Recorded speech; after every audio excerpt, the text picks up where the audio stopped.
Good afternoon. It's great to see you all. We will start with a statement from the Secretary General, and then we will take your questions. Good afternoon and welcome to the presidential complex here in Ankara, in Turkey, for the 2026 NATO summit. First of all, let me thank President Erdogan and his team for hosting us at this fantastic venue. We are meeting here in Ankara 1 year after NATO leaders gathered for our summit in The Hague, where allies made historic commitments. They agreed on the urgency of making our alliance stronger because of the dangerous world we face. They committed to invest 5% of GDP in defense by 2035. And now, just 1 year later, we already see transformational progress. Here in Ankara, I expect nations to present clear, concrete and credible plans to reach that 5% goal. And the evidence we see so far is impressive. Just 1 year into a 10-year project, we see that European allies and Canada are already investing around 4% of their GDP in defense and security. This includes major increases to allies' investments in core defense, as well as their defense and security-related investments. Last year, European allies and Canada spent nearly 20% more on core defense than they had the year before. Looking at 2025 and 2026 combined, that's $258 billion in extra investments. And the trend continues. We will need more forces, more resources and a much stronger industrial base. After years of underinvestment, we are producing real capabilities. European allies and Canada are now on a trajectory to equalize the defense spending with the United States. And not just that, they are taking on more leadership within NATO's command and control structure, stepping up on conventional defense, on efforts to bolster our deterrence and defense, including along the entire eastern flank in the Baltic region and the Arctic, and spearheading support to Ukraine.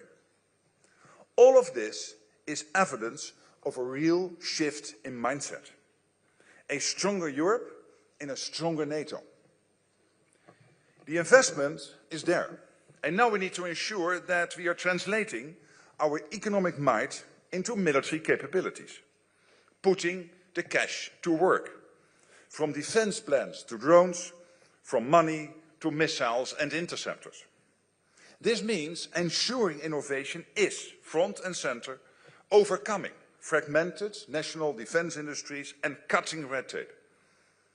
The NATO Summit Defense Industry Forum, which we'll host tomorrow, will be the platform where we showcase how we are working with industry to deliver the capabilities that credible deterrence and defense demand. We will announce tens of billions in new contracts that will provide the crucial kit we need to deter and defend. And when our industries, from Arkansas to Ankara, combine their strengths and step up supply, the result is not only improved security. This will help grow our economies, spread innovation, and support hundreds of thousands of jobs on both sides of the Atlantic. So we are investing in our own security, ensuring we have what we need to safeguard our societies today and tomorrow. Because the threats we face are real, including from Russia, which continues to wage war on Ukraine. Right now, Ukraine is changing the dynamics on the battlefield, thanks to the bravery, the dedication and ingenuity of their armed forces. But they need our continued support, especially when it comes to air defense. Russia continues drone and missile attacks on Ukrainian cities, with another horrific attack just last night.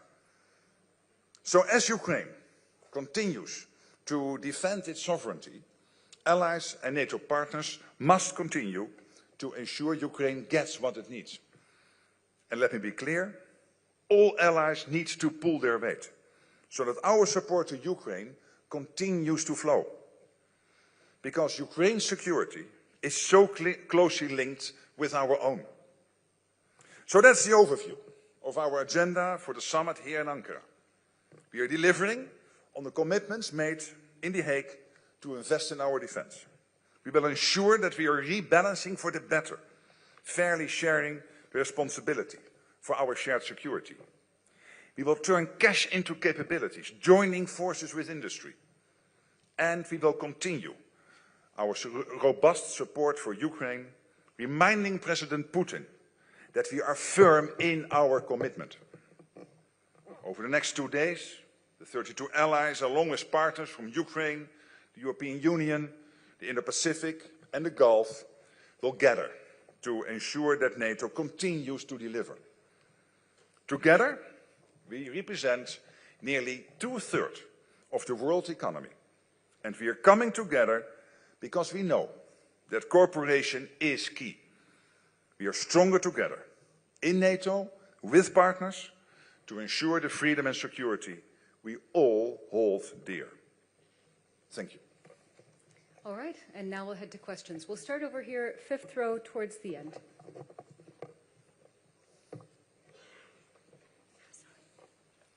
Thank you very much. Secretary General Nick Robertson from CNN. Good afternoon. Good afternoon, and thank you for taking the questions. Sir, since the Hague summit, President Trump has very heavily hinted that he'd like to annex Greenland, has very heavily chastised NATO allies for not being on the front line enough in Afghanistan, and Iraq has been upset that NATO allies have not stepped up and provided the support that he was hoping for around Epic Fury, the United States and Iran war. What sort of tone is this summit going to have, and how hard is it in the light of that to project this consistent tone of unity and strength, the message that you just say is core? Well, let me say that I had a good visit last week with President Trump, and we discussed the staggering increase in defense spending by Europeans and Canadians. And of course, this is because of Putin and Russia and Ukraine, but also because President Trump, has been extremely forceful, encouraging us to do this. And you could argue that he is the first president of the US since Eisenhower who was able to come to this situation where the Europeans and the Canadians will spend the same as the Americans. This equalization was a wish for 50, 60 years, and now it's happening. And I think in large part to his leadership. And we also discussed some of the disappointment he has, for example, when it comes to the Strait of Hormuz or Iran more generally. And we also discussed almost 5,000 sorties of planes taking off from European bases in support of Epic Fury. And only last Friday we have seen the French and the Brits coming together with the Omani to make sure that collectively they will defend the principle of the freedom of navigation in the Strait of Hormuz, which is an extremely important development only in the last 72 hours. Okay, staying over here, 7th row, the man in the T-shirt.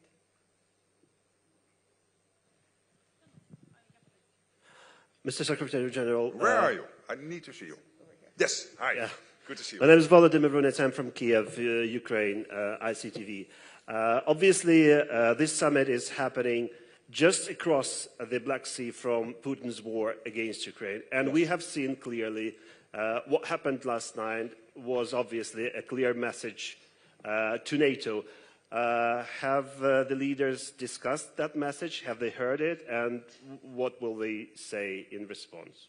Well, I think what the message last night again was of how desperate Putin is. Because you guys, the Ukrainians, are doing well on the battlefield. When you look, and of course this is terrible news for all the Russian families involved. Putin is willing to accept that up to 35,000 of his own, primarily men, in uniform are getting killed on the battlefield. Which is terrible news for the families. But of course, from a military point of perspective, important for Ukraine. You are successful there. You are hitting the Russian economy. You are hitting deep into Russia when it comes to energy infrastructure, when it comes to crucial defense industrial capacity of Russia. And you are able on the front line to prevent the Russians from making big advances like like a couple of months ago, where at least they made some progress on the front line. They are not doing that anymore. It is now more or less of a stalemate. So what happened last night is an indiscriminate attack on innocent civilians, on infrastructure, cities in Ukraine, people getting killed. But this is not the way Russia can ever win this war. Of course, it is terrible for the people involved, and my thoughts and prayers are with them and the people in Kiev and other cities who have to go through this. But fact is that you guys are doing so much better over the last couple of months than only 3 or 4 months ago. Okay, let's come to this side of the room. The fifth row woman in the brown t-shirt.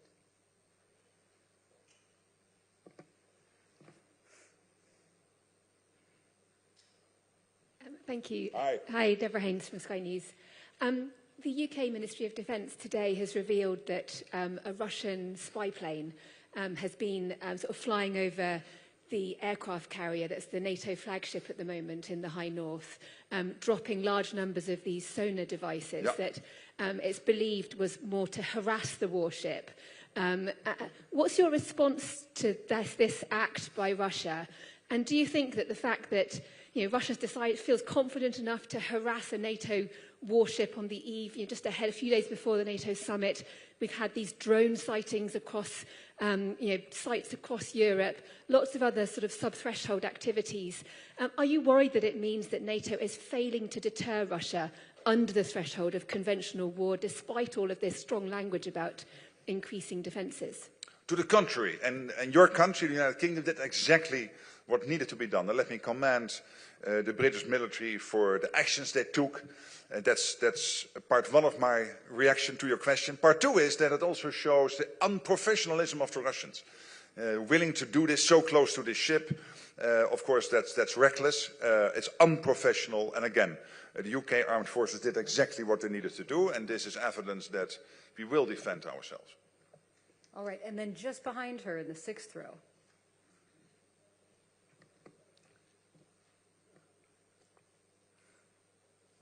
Thank you. Secretary General Latika Berg from the Nightly Australian. Nice to see you again. Good to see you again. Overnight, China has confirmed that it has tested a missile in the South Pacific. The IP4 plan to raise this here at NATO. How will you discuss this? And given the seriousness of this, is it a concern to you that for the second year in a row, you are struggling to get IP4 leaders attend this summit?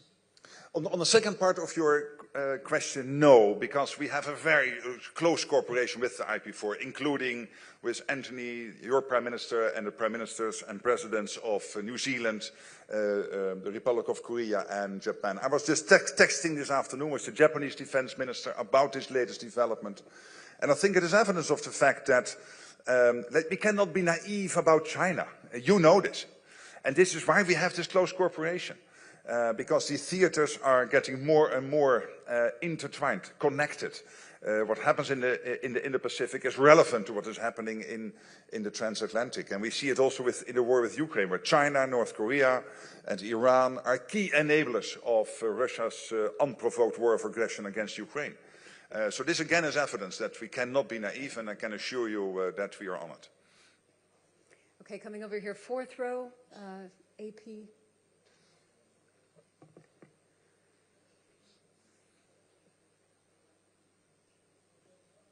Lorne Cook from the Associated Press. You mentioned in your opening remarks clear, credible, concise plans that the Allies have to come up with. What if they don't, is the obvious question. The US envoy has spoken of something in store, if that's not the case. And then more generally, if we look at this stronger Europe in NATO, how does NATO actually accommodate that? How do you give them more planning responsibilities, more command? How do you simplify the political decision-making that is really difficult to do? I don't think so, and that's to your second part of your question. That's already happening. You see Europeans taking over commands in NATO when it comes to the real war fighting, and the Americans will then make sure that when it comes to land, air and sea commands, they will take care of those. So there is already a clear distinction of labor where the Europeans are stepping up. We see the same when it comes to Ukraine. The US still providing crucial kit into Ukraine, defense industrial output like interceptors, were paid for by the Europeans and Canada. And we see it on so many other fronts. When you look at the mass of people in the forward land forces, when it comes to Baltic sentry, Eastern sentry, Arctic sentry, it is the Europeans and the Canadians providing the mass of the men and women in uniform there. So that's Europe and Canada stepping up. So that's already happening, and the present structures accommodate for that. And when it comes to your first part of your question, the good news is with the 250 billion extra spent in 25 and 26, can you imagine? $215 billion by the Canadians and the Europeans. That means that we have reached the max in terms of absorption capacity. Why? Because there is a limit to what you can spend extra in 1 or 2 years in terms of recruiting the men and women in uniform, making sure that the defense industrial base, which is rapidly developing and turning out more output, but still, of course, there is a limit to what they can do in pumping up the output in 1 or 2 years. So I think we are in really good shape. And massively, the Europeans are stepping up. Look at countries like Germany and so many others. And of course, if 1 or 2 still have to be convinced, we have ways to do that. All right, we're going to come here in the third row, and I'll ask the mic to first come to the man in the black T-shirt and then the woman next to him. So if you could just wait there. Thank you. Ah, he's Dutch. Watch and learn.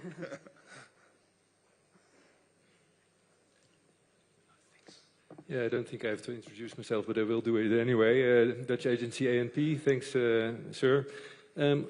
You extensively praised the host nation, but we've seen in the past few days, weeks, a crackdown again on dissidents, on even journalists, a comedian. Is Ankara still the best place to have a summit of liberal democracies? And do you think it's a good occasion for leaders to address these issues with President Erdogan? Let me say this. When it comes to democracy, democracy is more than elections. Elections, of course, are crucial in democracy, but democracy is also the free media, you in this room. That you can ask all the questions you want and write the pieces you want and do your research, etc. And of course, democracy is also for people to be able to organize demonstrations if they so choose. So it's much more than only free elections. When it comes to the media, it is very important for NATO that media can attend major events in person. Okay, and then the woman here. Pırıl Cennet Milliyet. Where are you? Here. Just next to you. Yes, hi. Yeah. Sorry. Pırıl Cennet Milliyet. Secretary General, how important is Turkey to NATO's future security strategy? Very important. Of course, you were there almost since the beginning, since 1952, so a couple of years after the start, Turkey joined NATO. You have one of the biggest armed forces in NATO, well trained.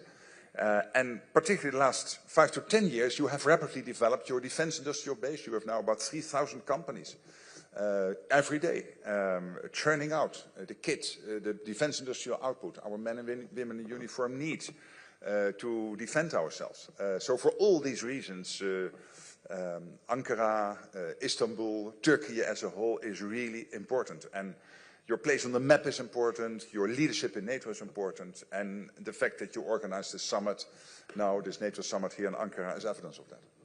Okay, we're going to come back to this side of the room. We're going to start in the second row. The man in the suit with the glasses. Maybe come to the front row. I think that'll be easier if you get it from there. There are more than one man in his glasses. This is true, but in the second row, in a suit with a tie. And a tie, you're right. This is enough detail. Thank you very much, Mr. Secretary General. Robert Rupițucal, European Romania. Mr. Secretary General, this summit is taking place amid renewed calls from the US side for European allies to assume greater responsibility for NATO's defense, while the US reviews its military posture in Europe. How confident are you that this burden-shifting model will strengthen, not weaken, the US commitment to European security, and what message does this send to both Ukraine as a partner and Russia as a threat? And also, if I may, because colleagues mentioned threats from Russia, drones have been and continue to be a threat. We've seen this in the eastern flank from the Baltic to the Black Sea. Will this be addressed in the summit and also at the NATO Industry Forum, and how it will be addressed? Thank you. Absolutely, you will see tomorrow that we will talk about drones. No doubt leaders will bring this issue up on Wednesday, when we have the leaders meeting, but also tomorrow in the industry event, you will see drones front and center in many discussions. It's crucial. When it comes to your first part of your question, let me first of all say the changes to the NATO force model, and again, this is a planning tool. So it means that nations declare what they will provide to the collective if SACEUR, the Supreme Allied Commander, needs it. And what the US has done, and I think this was important, is assessed again what they can provide to NATO in case of a two-theater conflict. Let's say a conflict in the Indo-Pacific and in the Euro-Atlantic. And as General Krenkovic, the Supreme Allied Commander, has already stated, it makes us stronger that we know what we can count on. It's not a massive drawdown in terms of what they will provide, but we now know much more exactly what the Americans can provide, and already the Europeans are backfilling. But there's more to this question than only this discussion about the NATO force model. What you are seeing is a NATO which indeed is changing in a transformational sense. I would argue that the NATO as we had only 3, 4, 5 years ago was not sustainable. It is not sustainable that we ask a country with 350 million people living 8 hours flying from here to defend against the Russians, with 600 million people living in this part of NATO territory, the richest part of the world, being so overly dependent on the United States. So rebalancing that, the United States still providing the nuclear umbrella, the United States still providing a crucial conventional support to NATO as a whole, and therefore to the transatlantic security, and therefore, of course, also to their own security. For example, preventing nuclear submarines from Russia ending up on US shores. But generally speaking, rebalancing that is crucial, and therefore a stronger European role, Canada also stepping up, is important, because otherwise the alliance, to be honest, would long-term probably not have been sustainable. We are now creating an alliance which is sustainable, where the US knows it is a fair deal. We are spending the same as they are, taking more responsibility for the conventional defense of Europe, stronger NATO. Yes. All right, we're going to take 2 more on this side and then come back to this side. So here in the 3rd row towards the center. We know him. Secretary General, nice to see you. Steve Sedgwick from CNBC. So I admire your optimism, which has followed through since the groundbreaking achievements in The Hague. But if we were in such a good place, why would Pete Hegseth be accusing allies of freeloading, of free-riding, having a review which is holding the sword of Damocles over you and NATO about which parties will pass, which will fail? You talked about the European money which is being spent, and yet he's dividing nations, saying you get support, you won't get support if you don't spend enough as well. The US is splitting NATO, isn't it, rather than bringing it together? It is not. It is, I think, bringing NATO closer together, and having a review regularly, I think, is only wise. And the way it will be organized, with the Supreme Allied Commander being center stage in the review, the fact that the Americans have declared very clearly that they will do this in close coordination with all allies, I think is absolutely important. And as we have seen previously with the NATO force model, of course, these adjustments are different from the review. These are different tracks and different processes. But also there they have done this in close coordination and consultation. So no worries there. Okay, the row behind him, the woman towards the center. Both. No.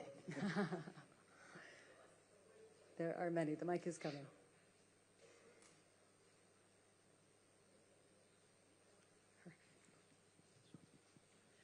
Thank you, Secretary General. Charlie Hancock, Moscow Times, independent Russian media in exile in the Netherlands. Hi. Hi. Lithuania and Finland just lifted their prohibitions on hosting nuclear weapons on their territories. Does that make us safer? And what can you tell us about the future for nuclear weapons within NATO? Well, these, of course, are decisions by countries to lift these restrictions they had in the past. What we know is, when it comes to the nuclear umbrella, crucial here is, of course, the United States. It's the US nuclear umbrella is the ultimate guarantor of our freedom and security in the whole of NATO, of course, particularly also when it comes to the European part of NATO territory. But we also have the British and the French nuclear capabilities, where the French are a little bit outside the NATO structures, but of course very much there, and the Brits coordinating within the NATO structures, and this is because of political decisions made many years ago. But as you know, the French have recently announced how they want to make sure that their nuclear deterrence will have even a bigger impact when it comes on the overall deterrence of the alliance, in close coordination and consultation with the Americans. So I think when it comes to the nuclear, we are really in a good place. And you saw this in a nuclear planning group meeting we had with the defense ministers now 4 weeks ago, which was very successful and led to clear outcomes. So individual decisions by Finland and Lithuania, generally speaking, we are in a good place. Coming over to this side, we're going to the 7th row. I see Bloomberg about 6 or 7 seats in.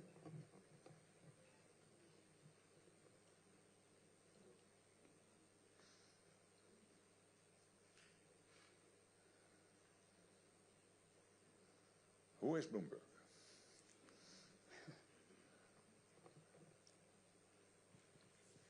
Thank you, Secretary General. Andrea Policiano from Bloomberg. Hi. You mentioned the attacks on Ukraine yesterday night. What they have shown is that there's a very severe lack of interceptors. Does it mean that the Pearl program is not delivering? What can we expect from this summit? Can we expect Ukraine to go home with promises for more interceptors, deliveries, maybe some licensing agreements? Thank you.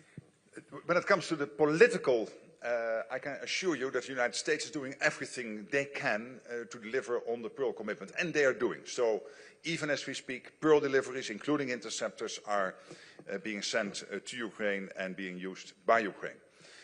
From a practical perspective, as already enclosed in your question, there is a limit to the amount of interceptors there are in NATO territory, and that's why we need to make sure that we produce more. That's one of the reasons why Ukraine itself has been working. Of course, this is not something which will lead to results immediately, but to see what they can do with help of NATO partners, allies, to produce more when it comes to interceptors. So we are working from every angle, from everybody is involved in this. But when it comes to Pearl in the United States, I can only commend them for what they are doing in terms of making sure that flow continues. All right, we're going to come down here to the 3rd row now. Third one in. Wait for the mic, please. She'll come. Don't fight. Mr. Secretary General, Gökhan Çelikay from Anadolu Agency. And I want to ask that we know that NATO supports both defense spending and production. Considering Turkey's achievements in the defense industry, what kind of role can Ankara play in enhancing the alliance's overall defense capacity? And you visited also Aselsan. What are your thoughts? What advice would you give to the NATO allies, particularly regarding how NATO can benefit from Turkish defense industry? Thank you so much. Well, let me start by saying that NATO is already very much profiting from what Turkey is doing in terms of the defense industrial output. And Aselsan is one example, but only one of maybe 3,000 companies in total, big ones like Aselsan, but also medium-sized, smaller companies. And second part of my reply would be that Turkey is already, through its defense industry, supporting so many other countries. You are working across the alliance. You had a successful visit of a Belgian trade mission here. You had the Polish president visiting only last week. And I know that you are working closely with so many other countries in NATO, within the EU and outside EU, Europe, but also with the US. There are investments by Turkish industrial companies in the industrial base in the United States. So this is really important. And this is why we need an alliance where we have the least amount of barriers possible in terms of working together across the alliance, from, as I said, from Arkansas to Ankara. So from the United States up to and including this beautiful city. All right, here in the 4th row, 5th seat in.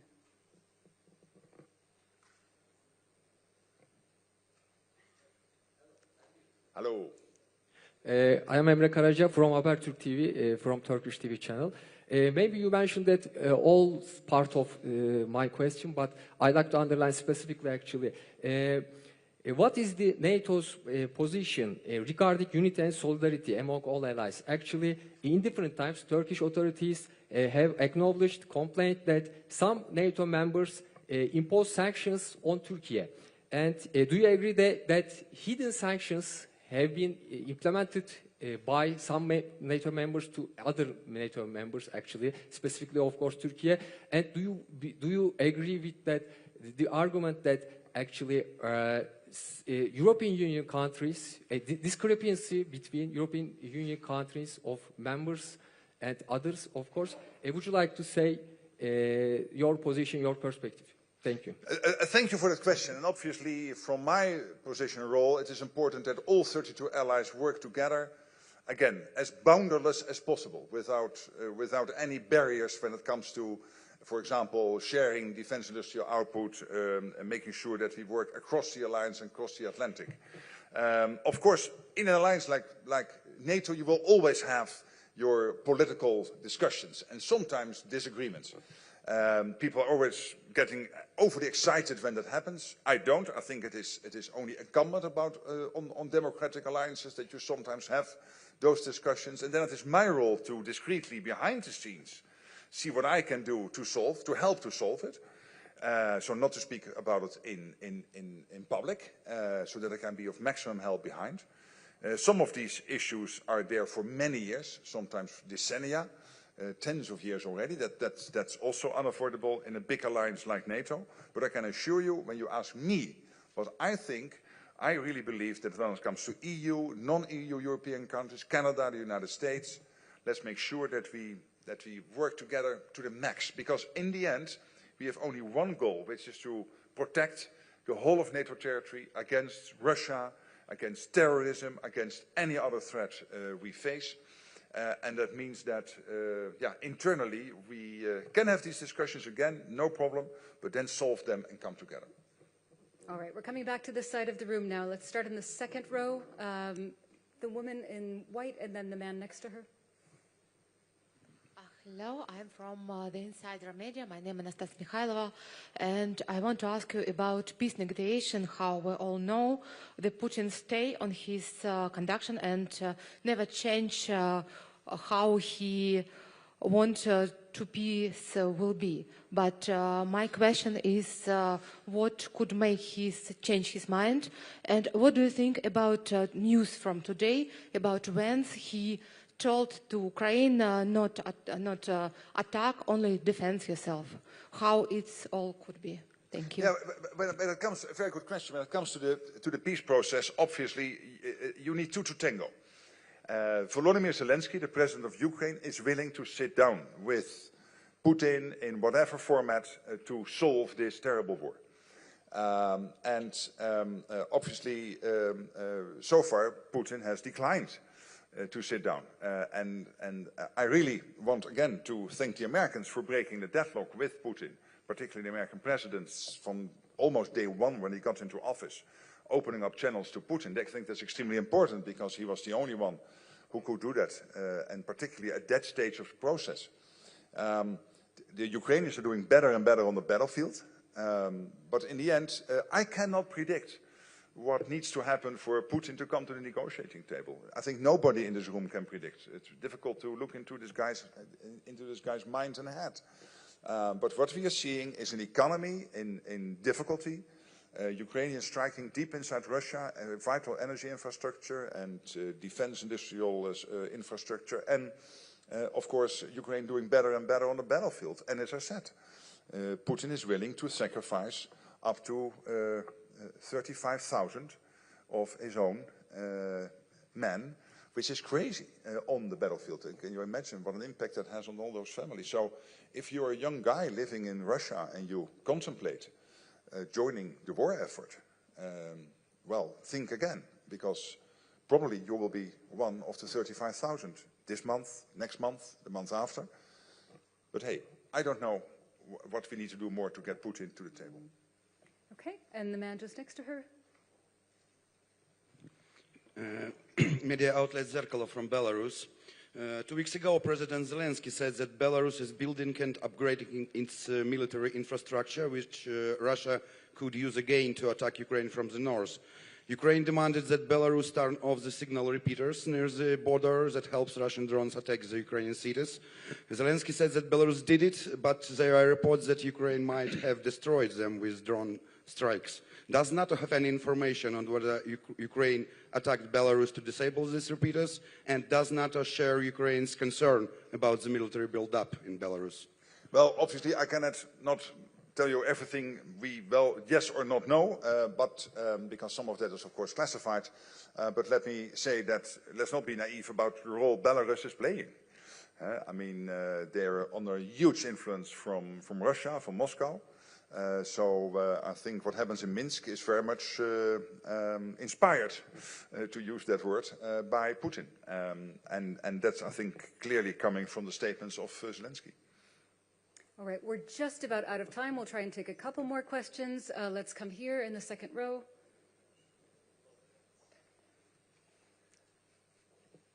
You are getting angry, no? you're too much in the center. Yeah. Thank you for taking my question. I am with 1+1 TV Ukraine, and I have a quick follow-up on Russia's escalation in Ukraine. President Zelensky offered co-production of PAC-3 missiles for Patriots. From your senses, is this goal achievable, and are you going to discuss this question? Well, obviously, these are bilateral decisions by allies and partners to work together. My sense is that these discussions are ongoing, so nothing new to report here, but more generally speaking, of course, it's always good if allies and partners work together in a trustworthy way to see whatever you can do to collectively ramp up the production. And we know that also the United States has a problem with the defense industrial output. It's not only a problem in Europe, it's also a problem in the US. The American president is really beating the American defense industrial companies to produce more. And they committed to do so, the famous quadruple sessions he had in the White House. So if this can help, maybe it could, but in the end, these are bilateral decisions. All right, we're going to go over here on the aisle towards the back. See Le Monde. Thank you very much, Nicolas Boursier from the Daily Le Monde. Very short question. Will you find a solution for the S-400 bought in 2017 here by Turkey, here in Ankara? Again, that is really a bilateral decision by, between allies. All right. I think we're in the seventh row here. The man in the white shirt, yes.